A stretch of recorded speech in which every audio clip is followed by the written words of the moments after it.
Assalamu alaikum wa rahmatullahi wa barakatuh.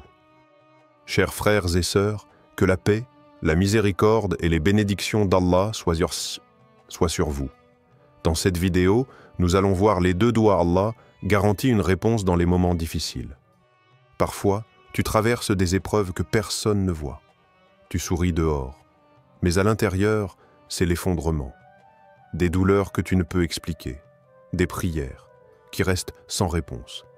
Et tu te demandes, est-ce qu'Allah m'entend encore? Mais dans ce silence apparent, Allah t'a laissé des formules sacrées, des invocations si puissantes qu'elles ont renversé le destin de ceux qui les ont prononcées. Ce n'est pas une vidéo ordinaire. C'est un appel vers deux duas que ton âme connaît déjà et qu'Allah promet d'exaucer quand tout semble perdu. N'oubliez surtout pas de vous abonner, liker et de partager cette vidéo. Sur cela, commençons par partie 1. Quand ton monde s'écroule, écoute bien. Il y a des douleurs que les mots n'expliquent pas, des silences plus lourds que les cris. Tu parles, mais les gens t'écoutent sans t'entendre. Tu souris, mais ton âme s'effondre lentement, en silence. Il y a des soirs où tu t'allonges dans le noir, et ton oreiller devient témoin de ce que personne ne saura jamais. Tu ne veux pas te plaindre, tu ne veux pas déranger. Mais au fond, tu espères qu'Allah, lui, t'écoute. Et c'est là que commence le mystère de la miséricorde divine. Tu n'as peut-être même pas prononcé une seule phrase, mais ton soupir, ton regard vers le ciel, tes larmes étouffées, ont déjà été portés jusqu'au trône du tout miséricordieux. Tu te demandes, est-ce qu'il m'entend? Tu doutes? Est-ce qu'il me répondra, moi, pécheur, faible, insignifiant? Mais Allah, dans sa majesté, te répond, sans passer par des intermédiaires. Il dit, je suis tout proche. Pas lointain, pas distant, proche. Comme la veine de ton cou, comme un souffle que tu ne contrôles même pas, et tu ne le sais peut-être pas. Mais quand tu as pleuré cette nuit-là, quand tu t'es effondré seul, sans pouvoir parler, tu faisais déjà une dua puissante. Une dua que lui seul a entendue. Et il ne l'a pas oubliée. Écoute cette histoire. Un jeune homme, perdu dans le désert brûlant du Hijaz. Rien. Il n'a plus rien. Plus de mère, plus de foyer, plus de futur. Mais il lui reste une seule chose. La foi nue. Et avec cette foi, il lève les mains et murmure « Ya Rab, j'ai tout perdu.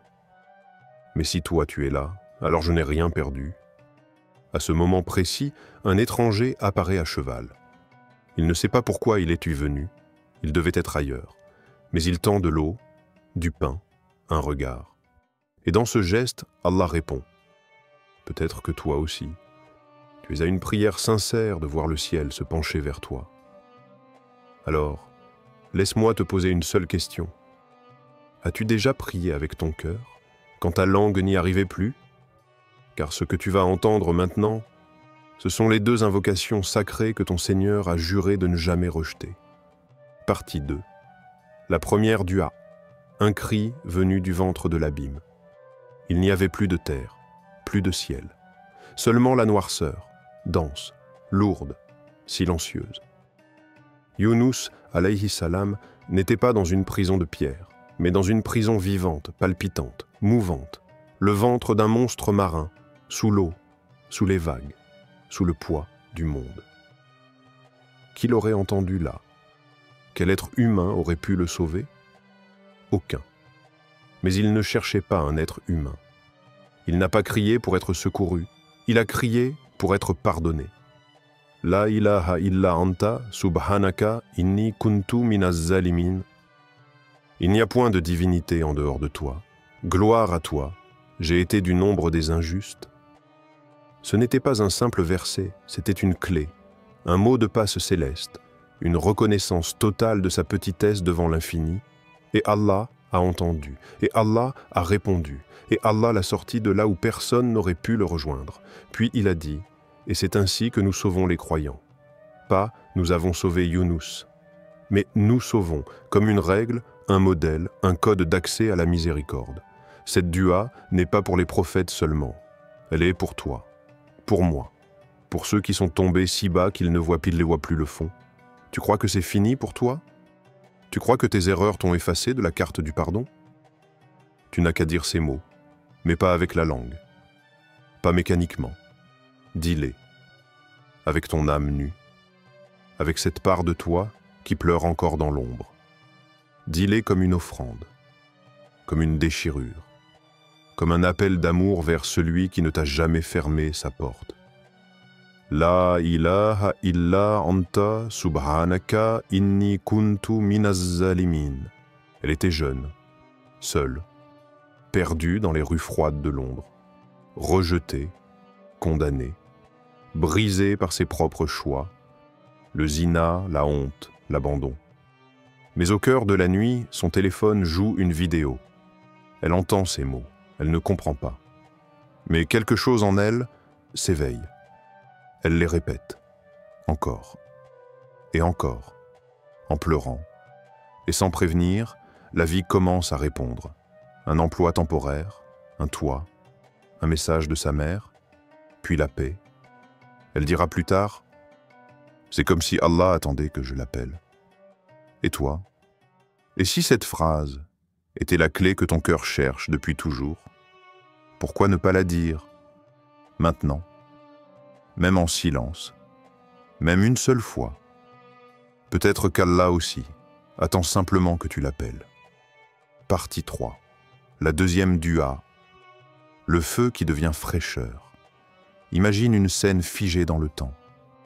Un homme, seul, suspendu dans l'air entre le ciel et les flammes.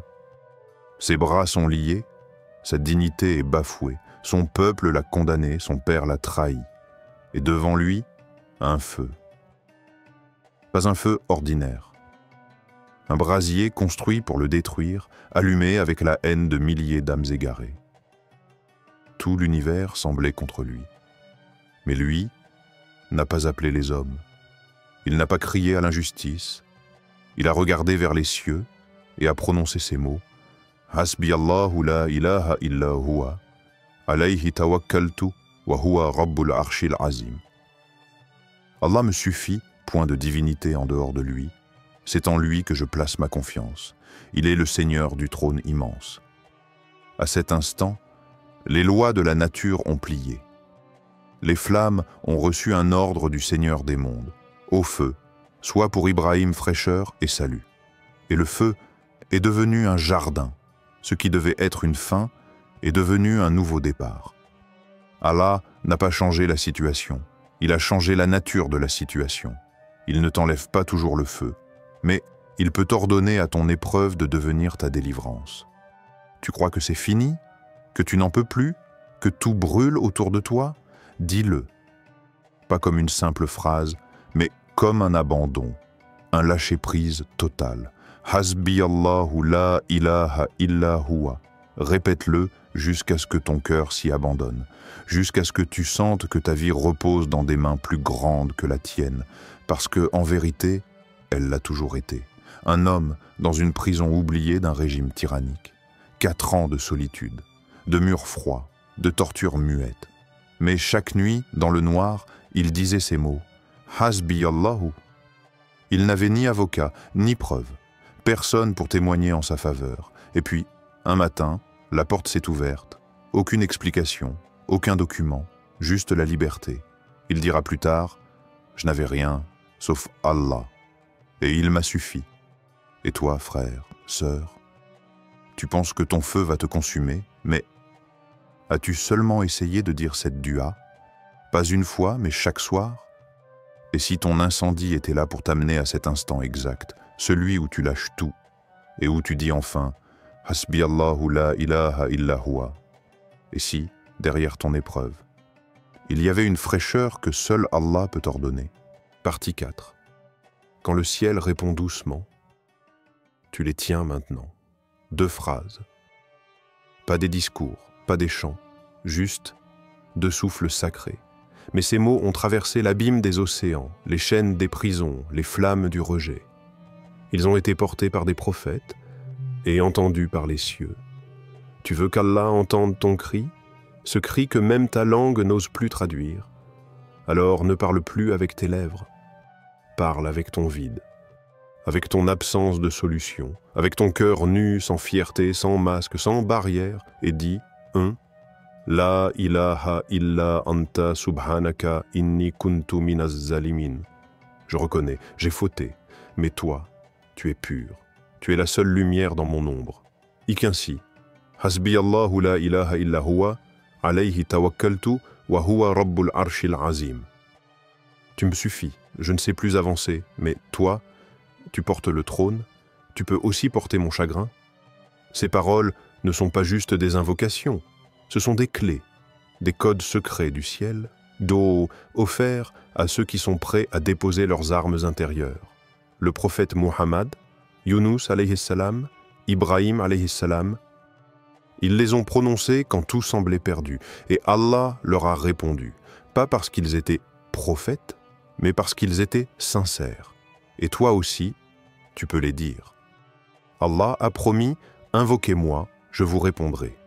Sourate Ghafir, verset 60. Mais il ne répond pas toujours par un miracle éclatant.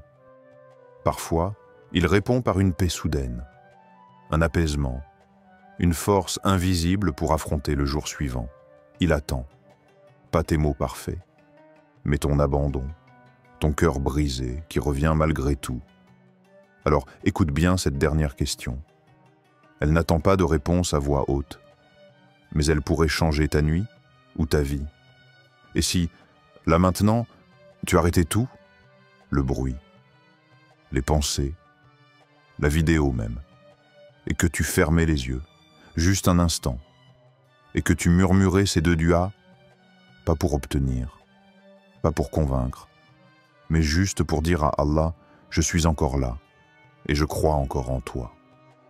Parce que parfois, la foi ce n'est pas briller, c'est survivre à l'intérieur, c'est refuser de lâcher sa main dans l'obscurité.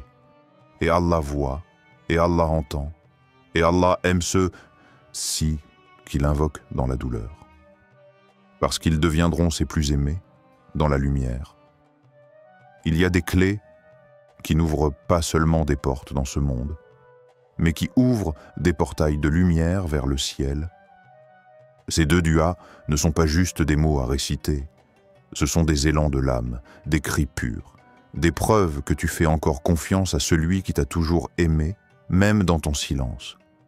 Et toi, si tu crois, si tu espères, et si tu lèves les mains vers Allah, alors sache que lui aussi descend vers toi, plus proche que tu ne peux l'imaginer. Je suis proche. Je réponds à l'appel de celui qui m'invoque. Sourate Al-Baqarah, verset 186.